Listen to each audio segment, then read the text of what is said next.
আমার হাতের মধ্যে এই সাদা সর্ষের মতো জিনিসটা কি বলো তো? আমি তো আজ প্রথম দেখলাম। এটা হলো মাছেদের খাবার।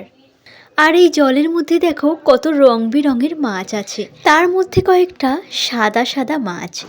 এদের লেজগুলো এত সুন্দর যে এগুলো দেখেই আমার রূপকথার জলপরীদের কথা বড্ড মনে পড়ছিল। আর এই কিউট কিউট রঙিন মাছগুলোকে দেখো, ঠিক যেন পুঁটি মাছের সাইজ। দুটো অরেঞ্জ, দুটো গ্রিন আর দুটো পিঙ্ক কালারের। দেখতে এত অসাধারণ লাগছিল যে কি বলবো। আবার এদের একটা খেলনাও আছে এই জলের ভিতরে, আর বিভিন্ন গাছপালা আর ফুল। আর একটু ভালোভাবে লক্ষ্য করলেই দুটো ব্ল্যাক কালারের মাছ দেখতে পাবে।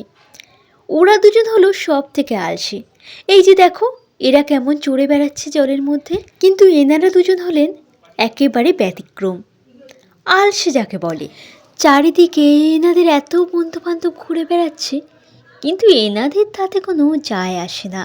ঠিক মানুষের মধ্যে যেমন আছে, কেউ ঘুরতে ভালোবাসে তো কেউ ঘর কোনো, মাছেদের মধ্যেও ঠিক ওরকমই একটা ব্যাপার আছে।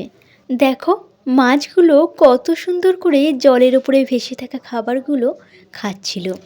মনে হয় সারাদিন এদের সামনেই বসে থাকি, জলের মধ্যে এদের খেলা করা দেখি।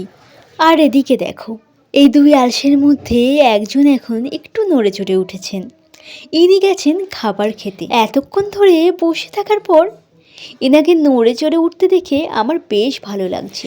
তবে এনার এখনও কোনো হুঁশ নেই, ইনি অঘরে ঘুমোচ্ছেন।